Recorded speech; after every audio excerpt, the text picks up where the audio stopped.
Good evening. Good evening. This is Jamie Green once again with Let's Talk Destiny Talk Show. I'm blessed to be back with you tonight to share just a part of my heart with you. I had, I'm sorry, I need to turn the volume down on my phone because somebody always calls when you're online. Um, Tonight, I want to talk to you about a topic that is very dear to me, very special to me. I had a guest scheduled for this evening, but I didn't hear back from them. So, I can only assume that they changed their mind um, about doing the show, and that's fine. Um, you know, it's a part of life. When I first started doing this show a couple of years ago now, my oldest son said to me, I was telling him one of the reasons why I was hesitant is because I didn't know um, how to go about getting guests. I didn't know, how to make it that people would want to come on the show and talk with me or whatever. And he said to me, he said, um, you have been through enough things in your life that you don't ever have to worry about having a guest. It's awesome and wonderful to be able to invite people to your platform um, and to share in your space, but you don't ever have to stress out about not having a guest because you have been through so many things and you've come out on the other side of some things and you can reach back and pull some people through, encourage some people, walk some people through. So tonight I want to talk to you about a subject that is personal for me. And I do know some other mothers who have dealt with this or are currently dealing with it recently. And that is about mothering with a broken heart after the child's father has died, whether it's your husband or your boyfriend or whatever the case may be. From my experience, it's not something that you just deal with easily. And before I go any further, I want to take the time to to thank my gracious sponsor for this entire month of May, um, the indie film My Father the Queen by the indie filmmaker, the amazing Lisa N. Alexander. She is a constant supporter and um, always speaking life into my life. And I thank God for her. And I appreciate this project that she's working on. It is about a closeted gay black man, but it's much more than that. It deals with the family dynamics of when we have secrets that are hidden, and most of us have grown up in families where there are secrets that impacted everyone. And so I encourage you to support this project as um, Let's Talk Destiny is going to do our part to continue to promote this project. And again, I thank Lisa and the My Father the Queen indie film producers for sponsoring the Let's Talk Destiny show this month of March. I'm sorry, of May. I genuinely appreciate you. So, the topic I want to talk to you tonight is about what happens. How do you continue to mother with a broken heart? Because as we go through this month where we have set aside to do special things and show special appreciation for our mothers, I think it's important that we remember that mothering is it's not always roses, it's not always flowers, it's not always about gifts. There are lots of challenges that go along with mothering. And tonight, specifically, I want to talk about what happens when the father of your child dies and you are left as the only parent for that child. In May of 1981, I was sitting in the pulpit at my parents' church, and out of the corner of my eye, I could see someone motioning for me to come to the office. And so I go to the office and they say, "You have a phone call." And when I get on the phone, it is my son's uncle. And he simply says to me that my son's father has died. I remember walking back out into the sanctuary, and my dad was standing at the pulpit, and I remember putting my arms around him and crying. And I honestly do not remember anything after that for a while. And that was, what, 42 years ago. The impact, the immediate impact of knowing that my son was 10 months old at the time, 10 months old. And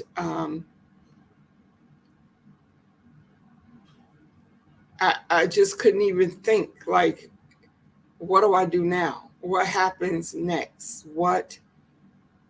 Now what? Like, where am I supposed to go? What am I supposed to do? What do I do about this baby? And one of the things I've noticed is that when a child's father dies, people immediately start talking about the child, how that child's life is going to change, how that child's life is going to be impacted by that father no longer being there. Who is going to step in and be a male role model for that child? But what about the mother? What about the fact that a whole piece, and especially if you are in relationship, a whole piece of you has just been snatched away. And though you have this child who is a piece of both of you, you still just lost a major piece. And I also want to say, while I'm talking, that if you have comments or questions for me, please feel free to write them. Sometimes I can see comments when people write them, and sometimes I can't. And as I say constantly, I am technologically illiterate. So if I don't respond to you, it's not intentional. But this is an important subject to me because I currently know, off the top of my head, 5 young women who are dealing with this. Their children are maybe 2 years old and younger, and the father of those children is gone, and their life changed. There's nothing you can say. There are no words that can be spoken to replace that piece that is gone. What do you do now? As a mother, am I expected to be the mother and the father? What do I do? And I know a lot of people that say, well, I was the mother and the father. Personally, I never wanted to be anybody's father. I wanted to learn how to be the best mother I could be, but I never wanted to be anybody's father. I don't think I was intended or designed or created to be a father. And I remember looking at this baby who, as I said, was 10 months old. And all I could see was his father. And I remember I would pick him up or touch him and I would just cry because his dad is gone. His father's gone. He's not going to ever get to know that part. Yes, a piece of his father is still here, but his father is not here. We can talk and we can give all of the cliches and we can speak all types of religious rhetoric and we can quote scriptures and all of that. But the fact of the matter is that this man is gone. Now, what do I do? What do you tell your child? Like, I know it has to be age appropriate dialogue. And my son was only 10 months old, so I really didn't have to tell him much. But what do you say to a child who is old enough to have developed a relationship with their father and they see their father every day and now they don't see him anymore? What do you as a mother say to your child when they're constantly saying, "Where's my daddy? When is my daddy coming back? Did daddy go to the store? Is daddy bringing me something from the store?" The weight of knowing that now I have to be the one to try to answer that question is immense. It is at times unbearable. And as we're discussing, motherhood and the different challenges of motherhood, we're also remembering that this is Mental Health Awareness Month. So this is also a great time to talk about, even though we should feel free to talk about this all the time. But what is happening to the mental health of that mother now that her child's father is gone? We're not talking about he just walked out of your life and decided he don't want to be in your life anymore. He has a new woman across town. He's not on vacation and coming back. He is gone. How do you carry that? How do you look at that child every day and not just want to fall apart? Some mothers go to the extreme where they smother the child. They become almost obsessed with the child because of fear that that child may disappear as well. Other mothers, I had a period for a few months after my son's father died where I couldn't even hardly bear to touch him because it was too painful. And my mother talked to me and explained to me that though we're here and we're helping, that baby needs contact with his mother. He needs to feel his mother. But at the same time, because I was so afraid and upset and emotional, when I would hold him, he would cry because he could feel that I was upset. And so I had to process through that whole thing. And still today, my son is 42 years old, and we still have conversations every now and then about the impact that his father's absence or his father's death, not absence because he didn't choose to not be in his life, but his father's death has had on his life, and even the decisions that he made as he grew up, decisions that he made were impacted by that void of not having his father in his life. So when this happens to you, what is your main concern? What is the mother's main concern regarding the mental health of the child? I remember thinking, because you have to remember, I grew up with both of my parents in my home. And my sister and I, every now and then, we talk about this, how we didn't really pay attention to it growing up. We didn't understand how blessed we are because a lot of our friends didn't have both parents in the home. Some of them were being raised by grandparents and aunts or whatever. And we didn't really think about how blessed we are that we grew up with both our parents in the home. But I just knew that every day my daddy was there. Um, Even when we had disagreements, my daddy was there. So I couldn't imagine, I couldn't even begin to understand what it would be like for my son to not have his father in his life. I just couldn't even process that. As he started getting older and understanding, he would say things like, my friends have daddies. Or he would go to different things, maybe at the school or whatever, even at the church events that we would have. And he would say, so and so's daddy was there. My daddy wasn't there. And saying things like, well, your daddy's in heaven. You know, that sounds cute. And I mean, it's a nice um, temporary feel good thing that we do because, you know, we're really good at that. You know, the cliches and the rhetoric that we think, you know, makes people feel better. Like, oh, they're in a better place, or God needed them, or God wanted them, you know, all of that.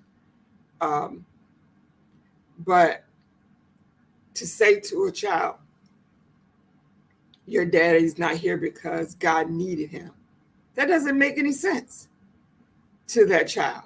It barely makes sense to me because what does God need them for? Like, hello. Um, yes, CC, like that, it has to have had an impact on how they grow up, how they think, how they process things, um, the lens that they look through when that father is not there. And I'm sure that if your brother was alive, that your nieces and nephews' life would have gone differently. Just like I know, I'm totally convinced that if my son's father had lived, his life would have taken a different path. Um, he would be on a different journey. And so then you throughout the years you watch the child, and sometimes you see them getting into trouble or misbehaving or whatever, and you can't help but wonder if this has anything to do with their father not being here. I know when Byron started acting up as a preteen, um, I would ask him sometimes, and he would just say, "I don't have a daddy," and he had a whole attitude about it. And my father, those of you who knew my father, was an awesome man. Um, he was a father to many people, and I remember him saying, when Byron died, I should have put a box of tissues close to me. I remember Daddy saying when Byron's father died, he was holding Byron one day, and he said, "No matter how long I live, as long as I have breath, this boy will never want for anything." And until the day he died, he lived up to that promise. Sometimes to the extreme where I think because he didn't want Byron to feel that he was missing out on things, I think sometimes he gave too much or did too much because he didn't want, Byron to grow up feeling like he was less than or inferior because his father had died. And sometimes I would watch their interaction and I would say, I'm grateful to myself. I would say, I'm grateful that he has daddy in his life. Um, Sometimes I don't know if daddy's helping or hurting because he loved him so much that sometimes he didn't want to discipline him when he needed it. But as a mother, I'm watching this child grow and I'm seeing the pain and sometimes just out of nowhere, they'll just ask you, how come I don't have a daddy? Or what happened to my daddy? And then you have to go back through the whole story all over again and give them as much detail as you think they could handle. Um, I think my son might have been late teens, maybe early 20s. I don't know. He was almost an adult before I really told him that his dad was murdered, like, and gave him details um, that I had been given about his father's death. Because I kept telling myself, I don't think he's old enough to understand. But really, I think in hindsight, I was protecting myself because I didn't really want to talk about it. And it's not something that a lot of people want to talk about. I remember when my son's father died, growing up in the church, everything is about God had a plan. Um, this is all a part of God's will. Don't nobody want to hear that when you let's just be real. Y'all know me. I'm just, hey, nobody wants to hear anything about God had a plan. They're in a better place. They're not suffering it. Nobody wants to hear that when they lose a loved one. They don't want to hear it. I'm telling you right now. Because it is human nature for us to really want things to make sense. So we want to understand why things happen. And so people tell us what they think will soothe us. But when you live with that hole every day, and like I said, no matter how old your child is, they still have questions. And they may ask those questions in different ways. The older they get, the more mature they get. But they want to know, where is my daddy? And why isn't my daddy here?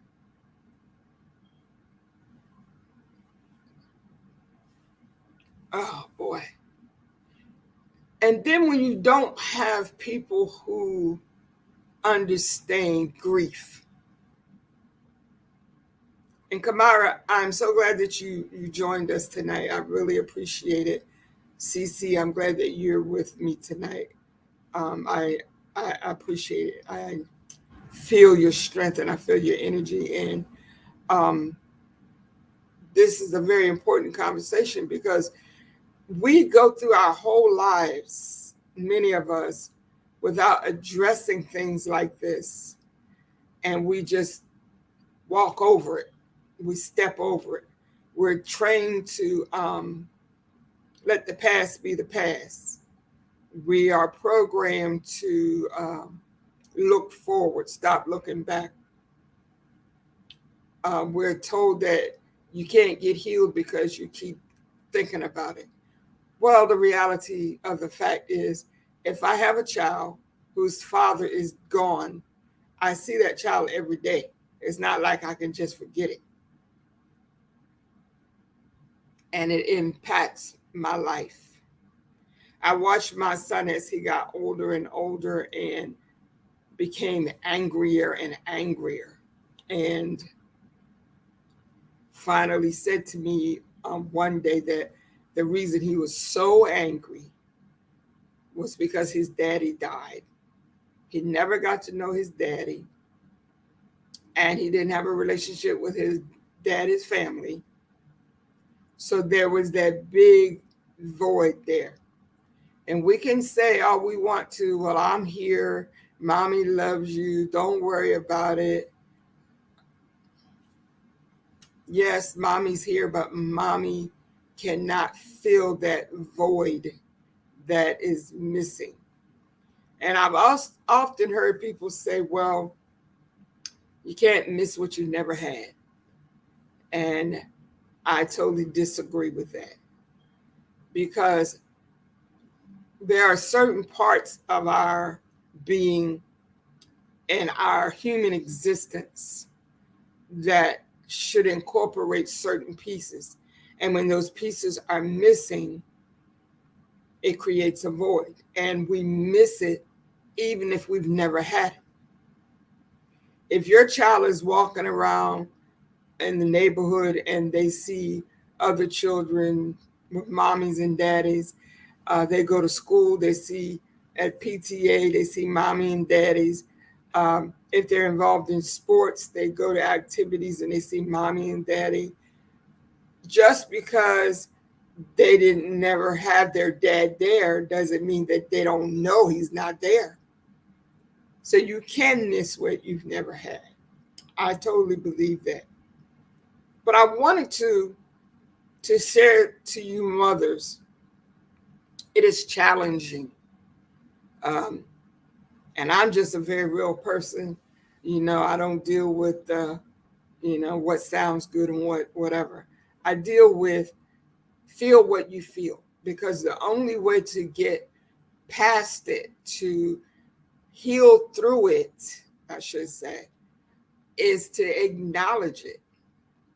There was a void, there was a hurt that occurred when my son's father died that nobody on this planet could ever feel. Over time, I've been able to process through it, analyze some things, make some adjustments, forgive some people, um, know that I need to release some people from my life in order to do what's best for me and my child. All of that is a part of the journey. So when you are mothering and you still have a broken heart, you don't just stop being a mother because your heart is broken. You still have responsibilities to that child or those children. So it is imperative that you acknowledge, I have days when I just don't even want to get up out the bed. I have days when I just wish somebody would come and get these children. Just be real about it. Don't worry about those people that are always pretending they don't never have no bad day. They don't never feel like quitting. They don't never feel like giving up. They just, ignore that. Be real about what you feel, because until you get real, you will not be able to heal. I remember that my son's father's death, all of my life, I remember being depressed. I didn't know what it was. I didn't know how to define it. I didn't know how to put it into words. But as I got older and understood mental health a little better, I realized that I was depressed most of my life. Partly because I was being molested as a child and didn't tell people. All kinds of other abuse, didn't tell people. It just was a lot going on. But when my son's father died, his death increased my suicidal thoughts. His death increased my feeling that I would be better off dead and let somebody else take care of my child. I remember 2 or 3 occasions when I was thinking and planning and trying to, work this thing out to commit suicide, but it didn't work. It didn't work for me at all. But the loss of this man created that thing in me. It didn't know, I think it was already there. It increased it, that I would be better off dead. Then you add in all of the stress and the stigma and the guilt and the shame and the embarrassment and the finger pointing for being the pastor's daughter, um, already dealing with the whole, the church people talking about me because I had a baby out of wedlock in the first place. And then um, he's not even a year old and his father dies. So that I have to deal with that situation, hearing the people talk and the whispers, um, and the mental challenges that go along with all of that. But the purpose of this conversation, or this what I'm sharing with you tonight, is because I want each and every one of you, Kamira, any other of you young women who have experienced the loss of your dad when you were a child, or the loss of your children's father, I want you to know that you can get through it to the other side of it. There will be days when you still hurt and whatever. Don't ever stop feeling what you feel. Don't ever stop thinking it's okay for me to say, I am just having a horrible day today. I just don't want to be bothered with anybody, including these children. This is another thing that just came to mind. This is why it's so important to for us to be aware of those around us and what they're dealing with. If you know a single mother, thank you, Dr. Alicia. I love you so much. I really appreciate you. Thank you. Um, if you know a single mother, take some, time and give her a break sometime. I mean, it's not going to hurt you or alter your whole life if you take those kids, give her an hour away from those kids so she can just go have some me time, go sit in the park, go get her nails done, ride up and down the highway, whatever she needs to do.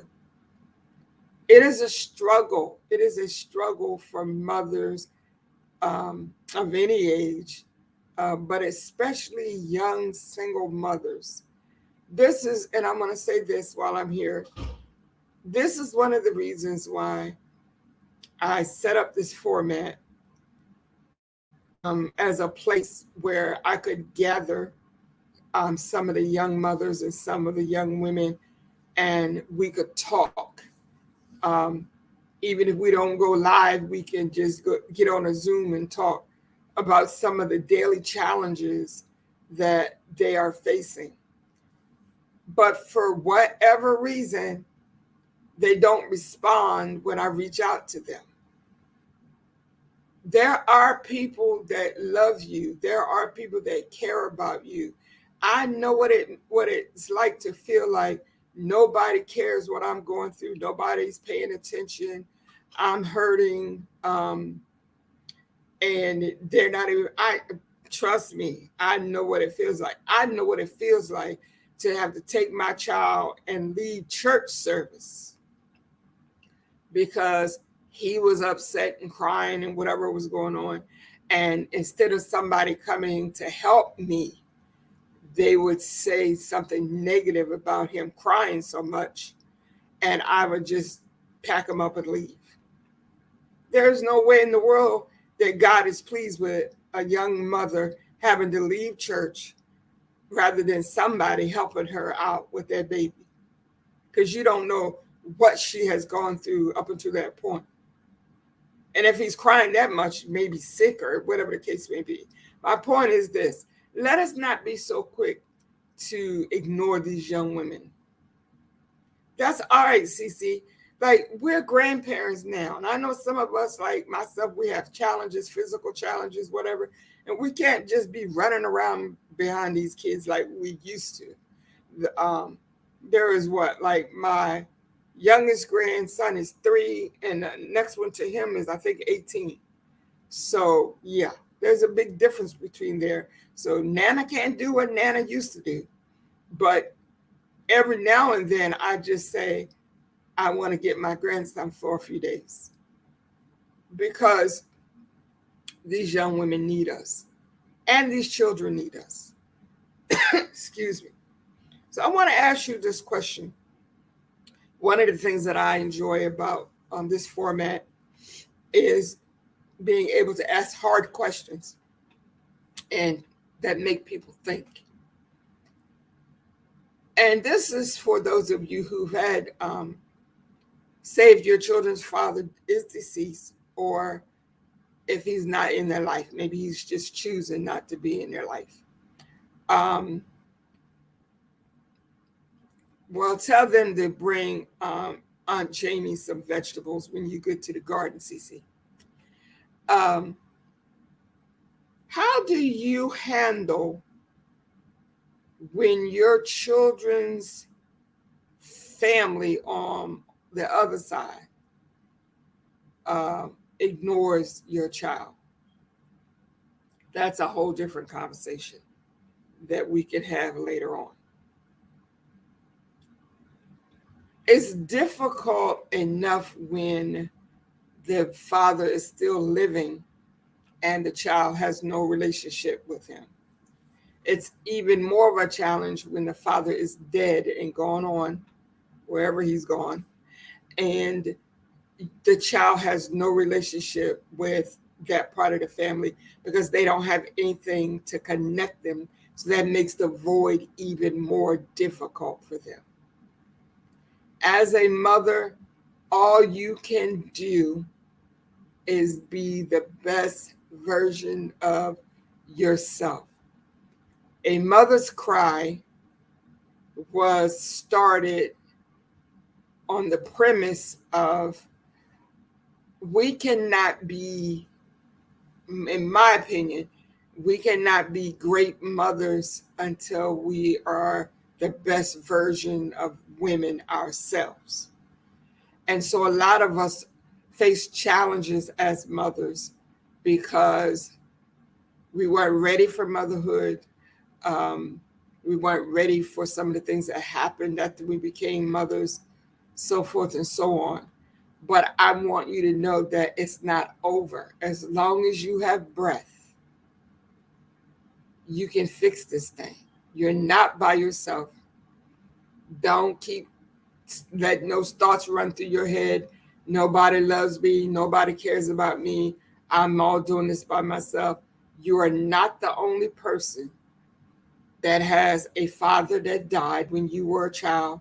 Neither are you the only person whose children's father died. There are women such as myself who have gone through it that are here and available and willing to help you get through this. As long as you breathe, you have hope. You can get through it. I promise you, it is not easy. Lord knows it's not easy, especially when you have the babies, then you have the toddler stage, then they're in school and you got all that drama that goes on in school. Then they become teenagers and you just constantly, feel like plucking them in the forehead because they think they know everything. But it's not easy, but it is a gift. Motherhood is a gift. I know it doesn't feel like it sometimes, but I say this all the time. Motherhood is a gift and it is a ministry all to itself. Every female that gives birth is not a mother. It takes something special to mother through these challenging times. And I just wanted to stop in tonight to remind you of that. There are some people, young women that I've been praying for this week specifically, that I know are going through this challenge right now with regard to their children's father being deceased. And they've chosen to shut down. And I totally understand that. Believe me, I understand the withdrawing into yourself, not wanting to be bothered. But you have to be careful with that, especially when you have small children, because though they can be sensitive and know something's going on with you, they can't process why mommy doesn't want to hold me, why mommy doesn't want to talk to me, why mommy doesn't. And so when they keep coming to you for attention and you're in that frame of mind, I've seen some really bad things happen, not because you wanted to hurt your child or because you wanted to be abusive, but because of the place that you're in mentally. So I'm offering you this opportunity as of tonight. Reach out to somebody. Just, I'm having a bad day. I can't take it. I need a break. Or I'm really going through some things and I can't talk to certain people. There's always somebody that loves you, that there's people listening to this video right now. There are going to be some that will watch later on that genuinely love you and care about you. And we got your back. I think one of the worst feelings in the world for me was those times when I felt unheard and ignored. You can be sitting in a room full of people and feel invisible. That's a terrible feeling. And so a part of my assignment in this earth is to remind you that you are heard, that you do have a voice, that we want to hear what you have to say, that we see you. We recognize that you're there and that you need us. If anyone has any more questions or comments, please feel free to put them in the comments, or you can inbox me if you prefer. But I just wanted to do this tonight because, as I said, I was supposed to have a young lady on who wanted to, talk about what she's dealing with regard to her child's father dying recently. And then I didn't hear back from her. So I understand, like, sometimes you think you're ready, then you realize you're not ready, and that's fine. But I know that I needed to exhale. I'm glad you did too, CC. It really encouraged me, and it reminded me that we're here for each other, that we are called to be there for each other. Sometimes we see people in need and we're like, well, I don't know what I can do. But sometimes just being here. Dr. Broughton, Alicia popped on. I mean, just, people are busy. I understand that. But just being here and showing up and commenting means more to me than I even know how to say. Young women such as Kamara and other young women who are single parents trying to get this thing done will see this video, and they will be reminded that they're not alone, that they don't have any reason to feel guilt. They don't have any reason to feel shame. We got your back, and we're going to walk this thing out together. Okay? Well, I'm finished. Thank you so much for joining me tonight. I love each and every one of you. Don't forget, if you need anything from me, if I can do it, I will do it. Inbox me, and if I can't do anything but just talk to you for a few minutes, I will do that. All right? I love you guys so much. Please keep me in your prayers. I got a lot going on over here. But I use what I have to bless others the best I know how. All right. Thank you so much. Have a great night. I love you.